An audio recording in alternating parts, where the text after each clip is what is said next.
Amén. Bueno, acá estamos de vuelta con la iglesia en el tramo final de su historia. Seguimos en el punto de evidencia del derramamiento, estamos en el punto 6. Y hoy vamos a continuar con el punto J, que tiene un título medio escalofriante. ¿A quién le gusta hablar de juicio? Pero bueno, vamos a ver qué nos dice este punto y qué dice la Biblia. El punto J tiene como título: el juicio comienza por la casa de Dios. Hay algunas referencias en el Antiguo Testamento. Jeremías 25:29, Ezequiel 9:6, Malaquías 3. Desataré calamidades contra la ciudad que lleva mi nombre. ¿Y creen ustedes que no los voy a castigar? Al contrario, serán castigados, afirma el Señor Todopoderoso, porque yo desenvaino la espada contra todos los habitantes de la tierra. ¿Alguien tiene Ezequiel? Entonces el Señor dijo con voz de trueno: traigan a los hombres designados para castigar la ciudad. Díganles que vengan con sus armas. Pronto entraron 6 hombres por la puerta superior que da al norte, y cada uno llevaba un arma mortal en la mano. Con ellos había un hombre vestido de lino, que llevaba un estuche de escriba en la cintura. Todos se dirigieron al atrio del templo y se pusieron de pie junto al altar de bronce. Entonces la gloria de Dios de Israel se elevó de entre los querubines, donde había reposado, y se movió hacia la entrada del templo. Luego el Señor llamó al hombre vestido de lino, que llevaba el estuche de escriba. Le dijo: recorre las calles de Jerusalén y pon una marca en la frente de todos los que lloren y suspiren por los pecados detestables que se cometen en la ciudad. Luego oía al Señor decir a los demás hombres: síganlo por toda la ciudad y maten a todos los que no tengan la marca en la frente.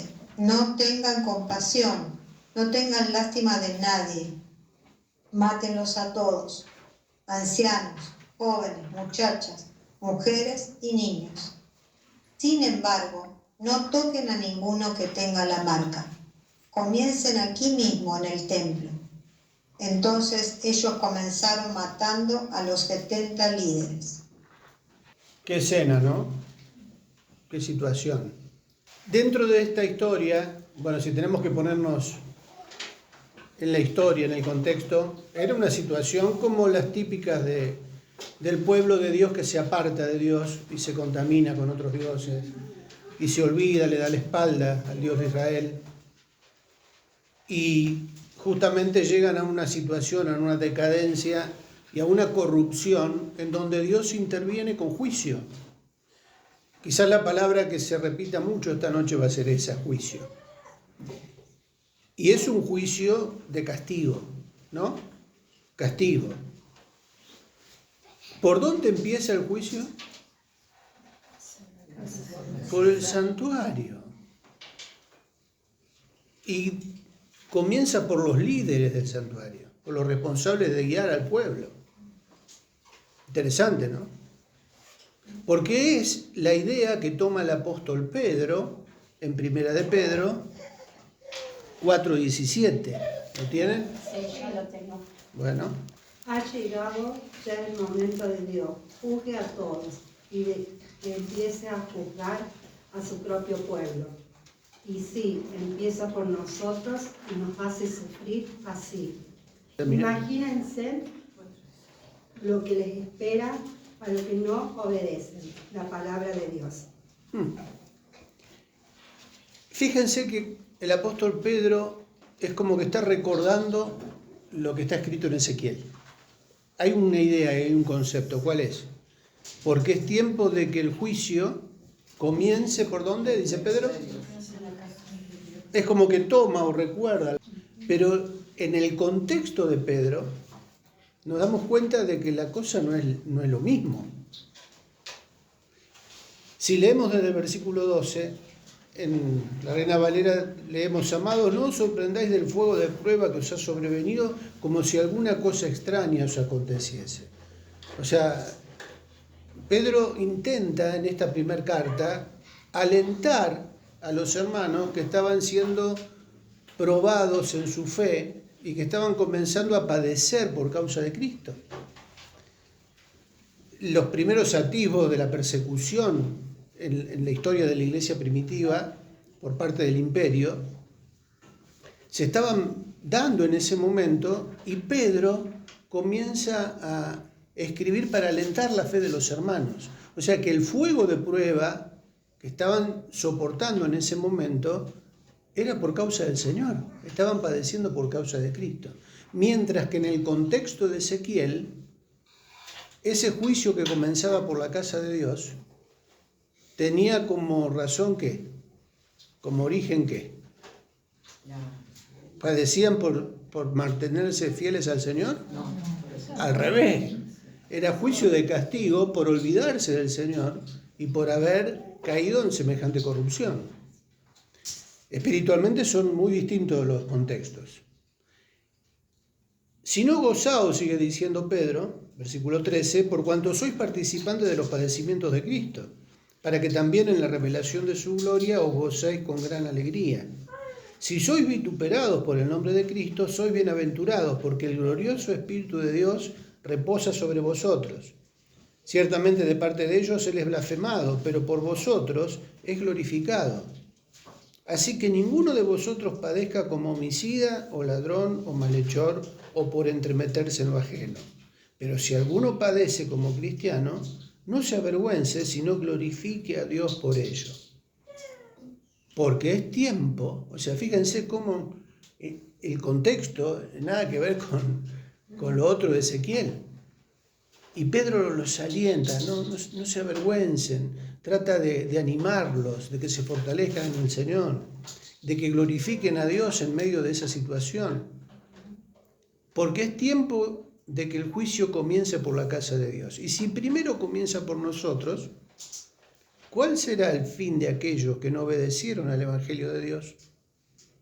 Entonces, ¿por qué traer estos dos contextos tan opuestos entre sí a este punto J? El juicio comienza por la casa de Dios.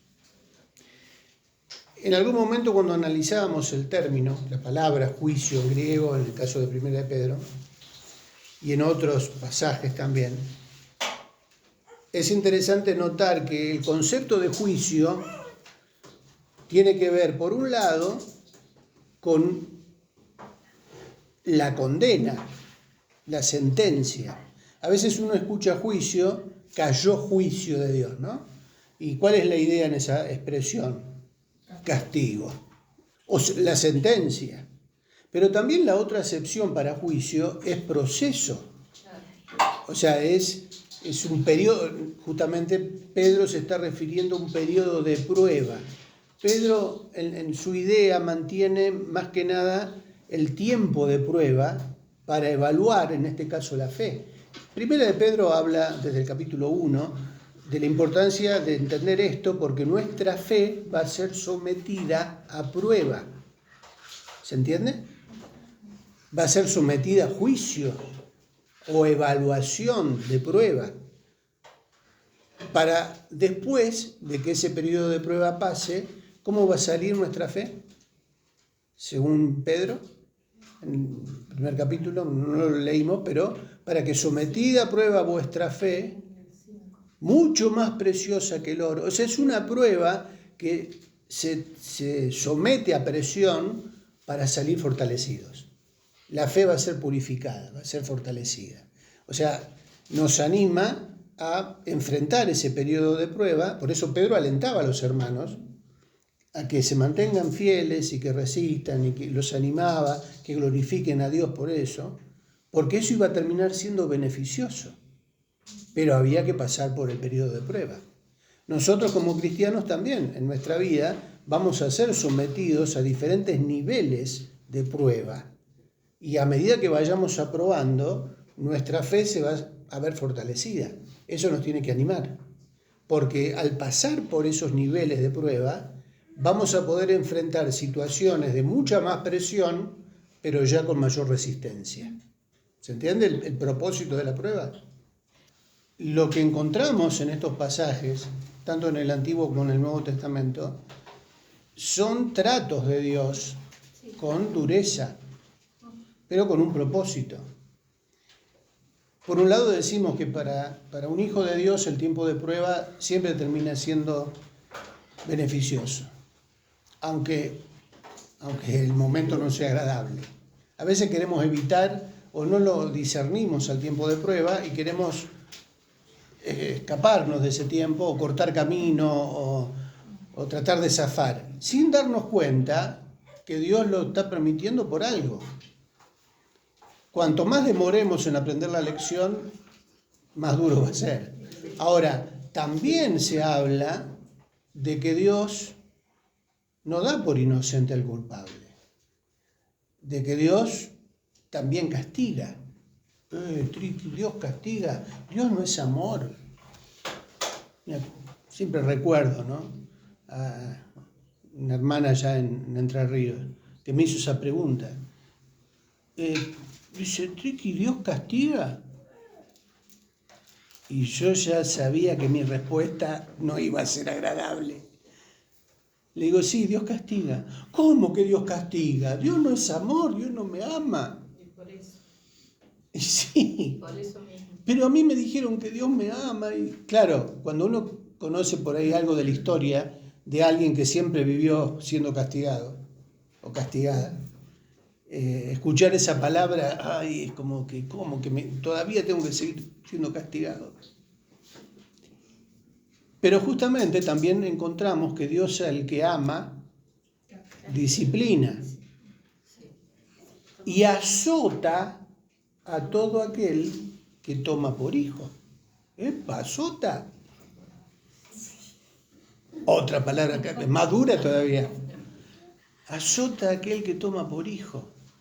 Bueno, tiene que ver con esto que hablamos de los tratos de Dios. En el contexto de Ezequiel, el problema era grave porque el pueblo cayó en la corrupción, el liderazgo espiritual también estaba corrupto, y el juicio iba a comenzar ¿por dónde? ¿Y el juicio en qué consistía? Muerte física. ¿Quiénes se iban a salvar? Los que tenían una marca en la frente. ¿Se acuerdan eso? El tintero del escribano, ¿no? Alguna vez compartimos algo de esto. El tintero del escribano. ¿Quiénes iban a ser marcados por orden del Señor? Me gustó, no sé, Claudia, si tenés en la versión que leíste de Ezequiel. Le dijo, recorre las calles de Jerusalén y pon una marca en la frente de todos los que lloren y suspiren por los pecados detestables que se cometen en la ciudad. A todos los que lloren, giman y suspiren. O sea, está hablando de un remanente que se había mantenido, pero no que se habían mantenido solamente fieles al Señor, sino que estaban en una actitud de ¿qué? De intercesión, ¿no? Estaban orando y gimiendo, y Dios ve, que ve todo, que ve el corazón, dijo, bueno, a estos que se mantuvieron fieles, que no se dejaron contaminar y que aparte están clamando, intercediendo, márquenlos porque ellos no son dignos de merecer el juicio que iba a venir, ¿no? El contexto de Ezequiel es un contexto trágico. El juicio que iba a descender sobre esa situación era de condenación, de castigo. Nada que ver, como decíamos al principio, como con el contexto de Primera de Pedro, ¿no? Sin embargo, tanto de una manera o de otra, Dios, que es justo, imparte justicia santa. Ahora, este tema es como que da para un poco más de lo deseado, pero ¿se dieron cuenta 1 Corintios cuando Pablo habla de la Santa Cena, de participar de la Santa Cena y el peligro de hacerlo indignamente? ¿A qué se estará refiriendo? ¿A qué se estará refiriendo cuando él dice que entre ustedes hay muchos debilitados, enfermos, y muchos duermen? Y eso está relacionado con participar indignamente. ¿No se estará refiriendo a participar en pecado? En no discernir, no entender o no darle la importancia que tiene el cuerpo de Cristo, el participar del pan y de la copa sabiendo el significado que tiene, hacerlo sin temor de Dios, hacerlo en pecado. ¿No hemos tenido nosotros en la historia de la iglesia? Cuando digo la historia de la iglesia, hablo de nuestra congregación, pero también de la historia de la iglesia contemporánea. Casos de tiempos de la iglesia en donde no se sabía por qué la gente se enfermaba, por qué pasaban tantas cosas, no se avanzaba, no había victoria, no había mover de Dios, enfermos, muertes inexplicables, situaciones espirituales de conflicto, de tensión, hasta que Dios sacó a luz, como sacó a luz en el contexto de Ezequiel, el pecado que había. Y una de las razones era participar de la cena indignamente. Y en ese caso de 1 Corintios, Dios lo hace como una manera de castigo para disciplinar a sus hijos. Por eso digo, es un tema para hablarlo a nivel ministerial, a nivel pastoral, a nivel iglesia y a nivel miembros en general. Por eso ya desde hace un tiempo que nosotros venimos insistiendo sobre esto y sobre la necesidad de participar, entender lo que significa participar dignamente de la mesa del Señor. Porque que lo hace indignamente, ¿qué come? Dice Pablo. Juicio come y bebe para sí. Es una responsabilidad personal. Y a veces no nos damos cuenta que por no hacerlo, no solo nos perjudicamos nosotros, perjudicamos al cuerpo. Es un tema serio, que hay que hablarlo, no podemos esconderlo abajo de la alfombra. O sea, ¿se entiende la importancia de esto? Porque tiene que ver con esto que estamos hablando del tema del juicio. La iglesia del Señor, ¿está exenta de ser disciplinada por el Señor? No. ¿Es el diablo el que está ahí metiendo la cola para hacernos caer o para castigarnos por algo o perseguirnos por alguna cuestión? A veces Dios permite el zarandeo. ¿Se acuerdan que en algún momento el Señor le dijo a Pedro, ¿no? Satanás os ha pedido ¿para qué? A veces los zarandeos en nuestra vida tienen que ver con un trato de Dios también. Son temas que si bien no son simpáticos, los tenemos que hablar y tenemos que advertirnos porque esto forma parte del trato de Dios sobre su iglesia también. Sabemos que, bueno, los que le den la espalda a Dios, los que no crean, la gente del mundo que rechaza las cosas de Dios, en algún momento va a recibir lo merecido.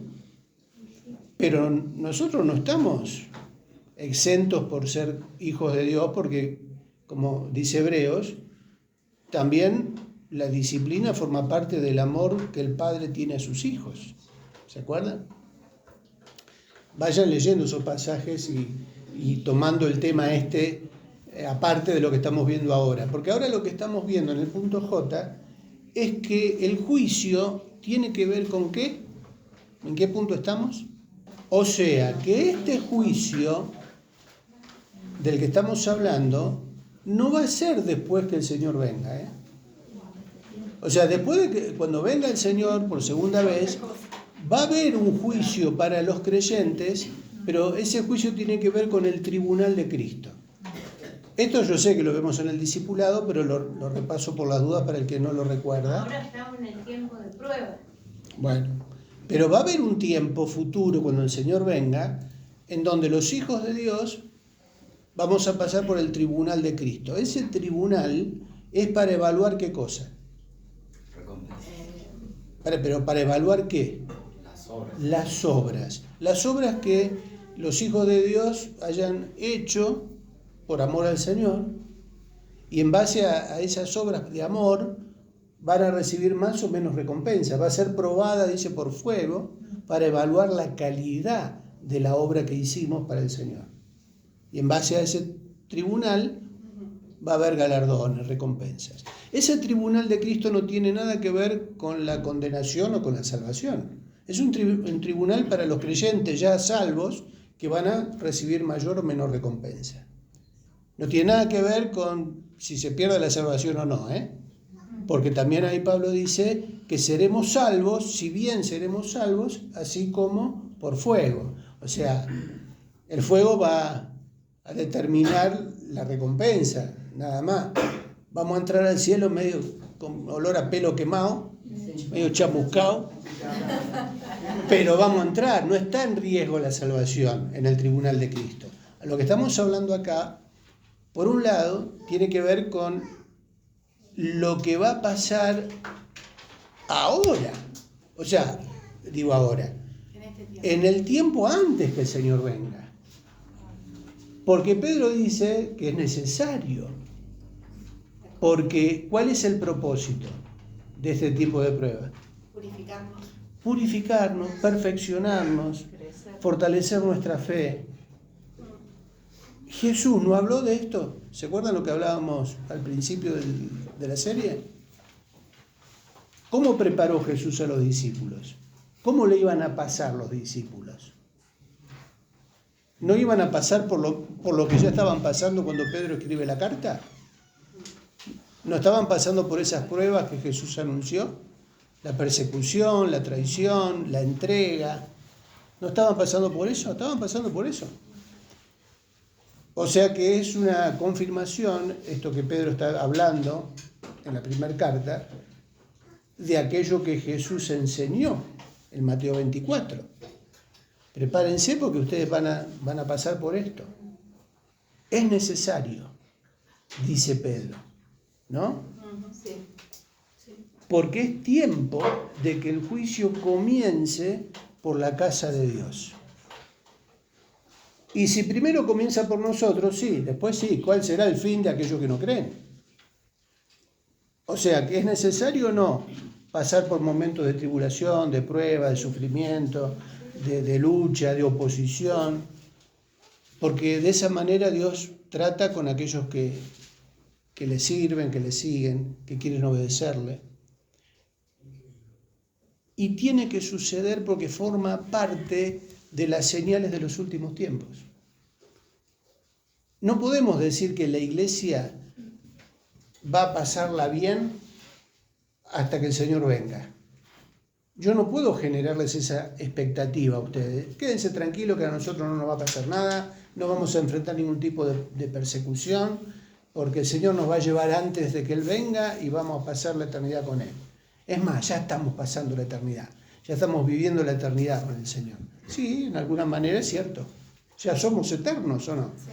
¿No tenemos esas promesas a nuestra disposición? Eso nos alienta. Pero mientras tanto, en este contexto en el que vivimos, es donde el Señor prometió lo de Joel. ¿Se acuerdan? Ese derramamiento del Espíritu Santo.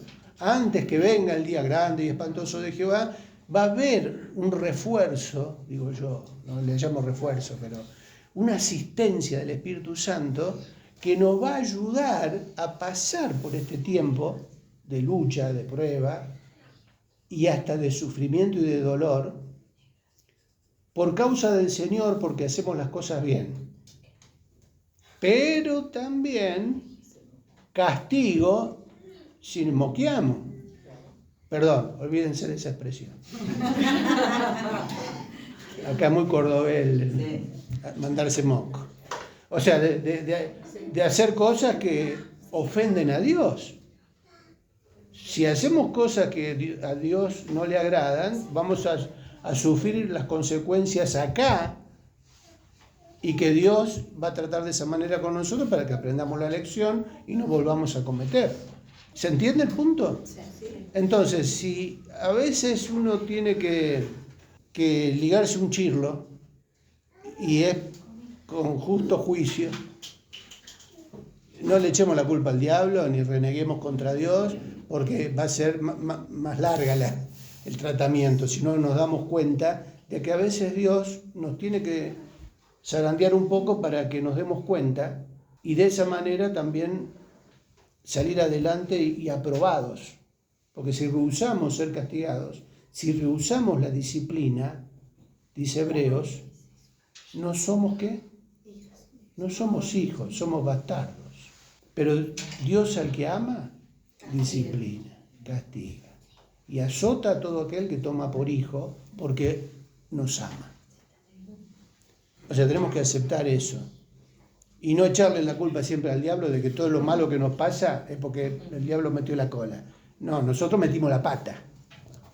Por eso a veces tenemos que sufrir las consecuencias de esa metida de pata. Porque a veces, Triqui, también, o sea, hay metidas de pata nuestras, nos equivocamos y hay consecuencias de nuestro pecado. Y a veces el Señor nos mete en esta zaranda, que son cosas diferentes, pero todo nos lleva a estar con Él, Claro. a purificarnos. Claro. Claro, a crecer, o que estamos muy tranquilos, muy enojados y... Vamos a leer un poquito. Desde el Antiguo Testamento Dios habla de un procedimiento necesario basado en su justicia y santidad. Dios no da por inocente al culpable, ni tolera el pecado en su presencia. Por medio de Ezequiel hace la salvedad sobre aquellos que están marcados con la tinta del escribano. Ezequiel 9:4. Hablando de aquellos que claman a Dios a causa de las abominaciones que se hacían en medio de Jerusalén. De la misma manera, Pedro se dirige a la iglesia que estaba enfrentando un tiempo de prueba, juicio, para alentarla, no para condenarla.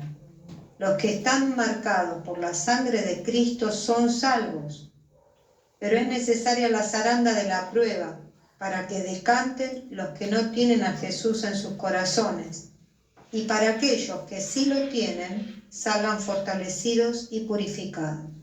1 Pedro 1:7.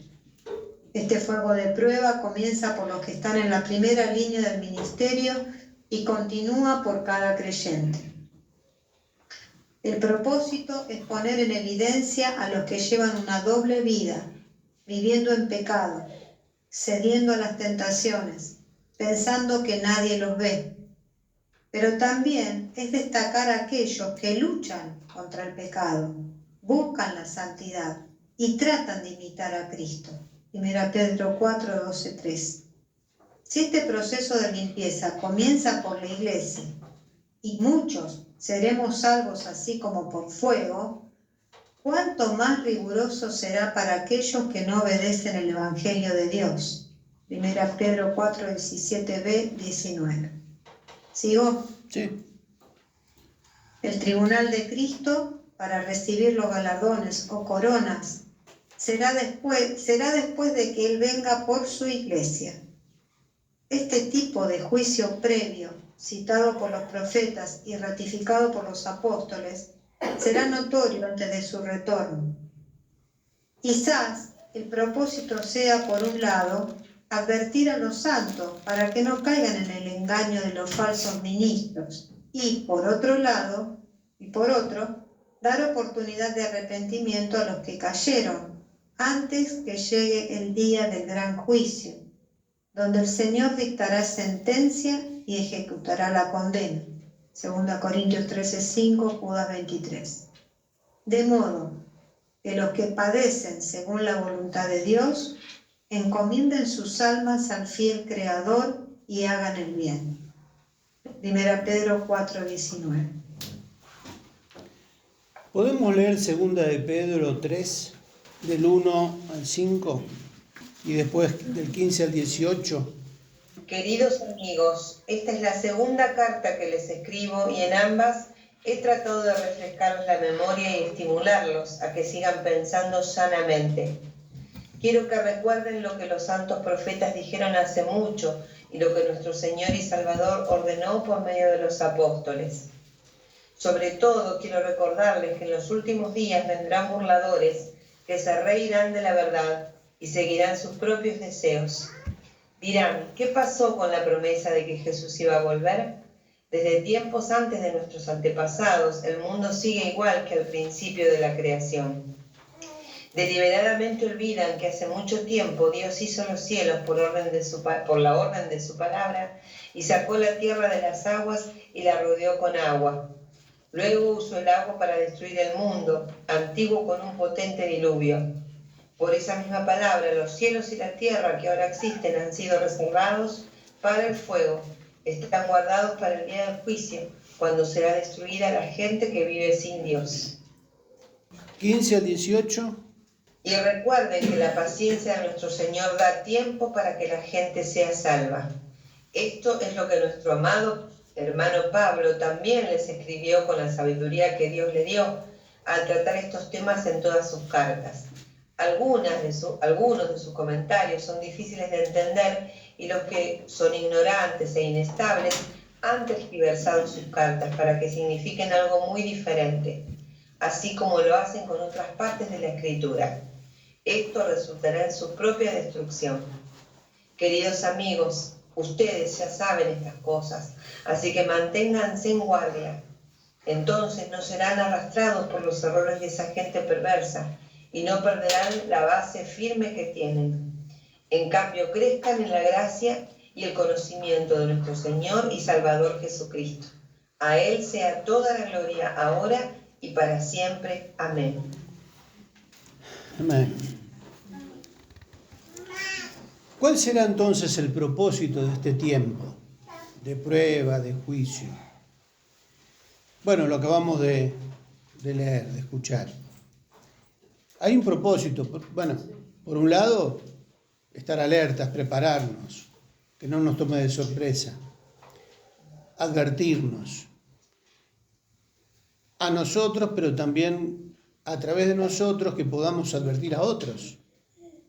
Judas también habla del riesgo de aquellos que van rumbo a la perdición y nos desafía diciendo arrebatarlos del fuego. Vayan a arrebatarlos del fuego. Hay una expresión de urgencia, hay una necesidad urgente. No es poca cosa. O sea, es importante. Depende de nosotros. Si yo esto no lo doy, no lo comparto, no lo anuncio, yo voy a ser responsable delante del Señor porque oculté la información o tergiversé la verdad. ¿Se puede llegar a caer en este punto? ¿Qué acabamos de leer? Hay gente que se dedica a eso. Y en este momento hay gente que se dedica a eso. O sea, uno ve las redes, las publicaciones, aquellos que se dedican a la escatología dando información tergiversada, errónea, distorsionada. ¿Qué dice Pedro acá? Versículo 16. ¿Podemos volver a leer el 16 y el 17? ¿Lo tenés, Miriam, todavía? Sí.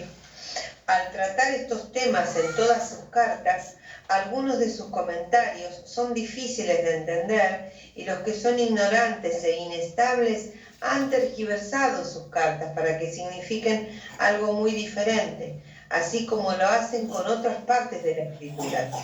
Esto resultará en su propia destrucción. Queridos amigos, ustedes ya saben estas cosas, así que manténganse en guardia. Entonces no serán arrastrados por los errores de esa gente perversa y no perderán la base firme que tienen. Importante, ¿no? ¿Es clara la advertencia? ¿Es clara la enseñanza? Y es cierto. Hay gente que lo hace a propósito, hay gente que lo hace por ignorancia, pero hay gente que se dedica a eso porque no sé qué los motiva, qué intenciones tienen, pero evidentemente el enemigo intenta apartar de la fe a los creyentes. O sea, Pedro se está dirigiendo a creyentes que corren el riesgo de ser apartados por el error de los inicuos. O dice ahí, las cuales los indoctos e inconstantes tuercen, como también las otras escrituras. 17. Así que vosotros, oh amados, sabiéndolo de antemano, guardaos. Como dice ahí Miriam en el lugar de guardaos, estén en guardia, ¿no? O algo así. No sea que arrastrados por el error de los inicuos, caigáis de vuestra firmeza. El que piense estar firme. Acá dice, no pierdan la base firme que tienen. Sí, y antes no habla de estar en guardia o algo así, o alerta. Sí, manténganse en guardia. Manténganse en guardia. Me encanta esa expresión de pelea, de lucha, ¿no? Es interesante, perdón Ricardo, lo que dice Judas, pero no solo en el 23. Si me permitís, quería leer desde el 18. Porque como para entender, cuando llega el 23, dice, ellos les advirtieron, los apóstoles, hablando de los apóstoles, les advirtieron que en los últimos tiempos habría gente burlona, cuyo objetivo en la vida es satisfacer sus malos deseos. Estos individuos son los que causan divisiones entre ustedes. Se dejan llevar por sus instintos naturales porque no tienen al Espíritu de Dios en ellos. Pero ustedes, queridos amigos, deben edificarse unos a otros en su más santísima fe, orar en el poder del Espíritu Santo y esperar la misericordia de nuestro Señor Jesucristo, quien les dará vida eterna. De esta manera se mantendrán seguros en el amor de Dios. Deben tener compasión de los que no están firmes en la fe. Rescaten a otros arrebatándolos de las llamas del juicio. Incluso a otros muéstrenle compasión, pero háganlo con mucho cuidado, aborreciendo los pecados que contaminan la vida de ellos. Bien. Clarito, ¿no? Hay una razón, hay una motivación espiritual detrás de aquellos que se dedican al engaño. Hay alguien que está detrás impulsando todo eso. Los sensuales que no tienen el espíritu, los que causan divisiones. ¿No está sucediendo ya esto? Bien, o sea, no tiene que ver con algo a futuro, lejano. Es algo que ya la iglesia primitiva lo estaba experimentando. El trabajo del enemigo es ese, apartar de la fe, confundir, distorsionar la verdad. Por eso hay que estar en guardia, hay que estar alertas. Pero en esta situación de conflicto, de lucha, de prueba, de juicio, nosotros sabemos que esto tiene que pasar, forma parte de lo que va a suceder al final de nuestra carrera, en la última etapa de esta carrera en la que todos estamos involucrados. Formamos parte de la iglesia, del pueblo de Dios, no podemos esperar otra cosa. A mí me preocuparía si no tenemos ningún problema, si no tenemos ninguna lucha, si al enemigo no le causamos daño, si el enemigo no está interesado en nosotros porque somos una manga de inútiles que no hacemos lo que tenemos que hacer. Perdón por la manga inútiles. No sé si ya me veo que después me agarran a la salida. Ya conozco a 2 o 3. ¿Cómo me vas a decir manga inútil? Bueno, lo decimos en confianza porque nadie se va a enterar de esto. No sale de acá. Bueno, pero se entiende la idea. No le hacemos daño al enemigo. El tipo está contento con una iglesia paralizada, inofensiva, que no abre la boca para decir la verdad o para denunciar la mentira, que en nombre del cristianismo se difunde por las redes sociales como enseñanza bíblica y es distorsión de la verdad. Estaba viendo hace unos días de un pastor en África que tiró una fecha para la segunda venida del Señor y la fiesta de las trompetas, relacionado con ahora de estos últimos días. Y Y resulta que pasó la fecha, terminó septiembre, empezó octubre y no pasó nada. ¿Qué habían hecho sus feligreses? O los que habían tomado esa palabra. Vendieron todo. ¿Leyeron esa noticia? ¿Leyeron? Renunciaron a los trabajos, vendieron la casa, con los celulares, no sé qué hicieron con los celulares. Tenían que lo dejaban sin clave para que alguien pudiera usarlo, no sé cómo.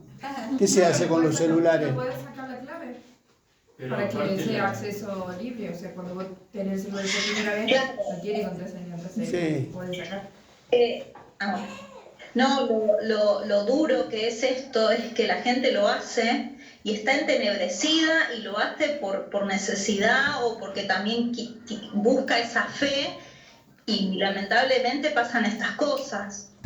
Pero la verdad que es complicado todo, ¿no? En el sentido de que, bueno... De hecho, sí, es cierto, de hecho ya esto sucedió en la historia, en la época que aparece el cometa Halley, y que algunas sectas lo tomaban como señal del fin del mundo, y la gente hasta hubo suicidios masivos. Igual en el 2000, ¿no era? 2000. También se suicidaron.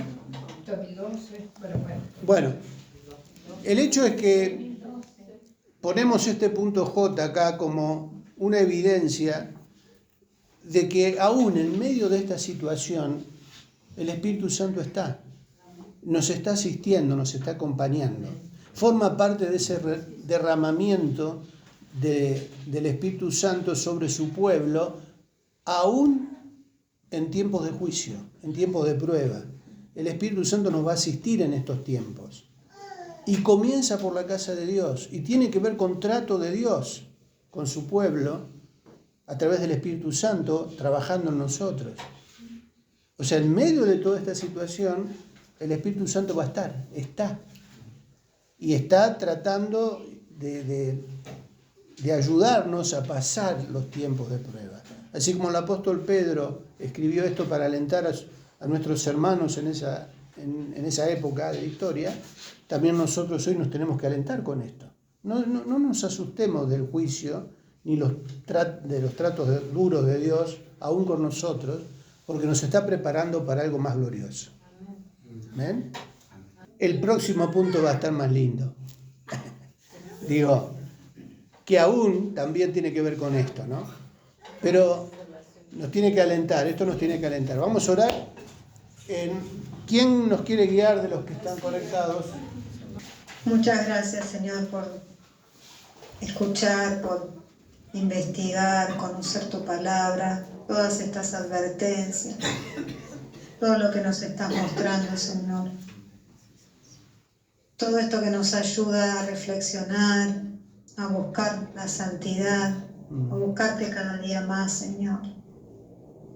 Rogamos al Espíritu Santo que nos asista, que nos guíe, que nos dirija, que nos muestre todo aquello que todavía falta cambiar y sacar de nuestras vidas, y aún que nos ayude a advertir a aquellos que están a nuestro alrededor, que caminan con nosotros, nuestros hermanos y aquellos que todavía están en oscuridad, Señor.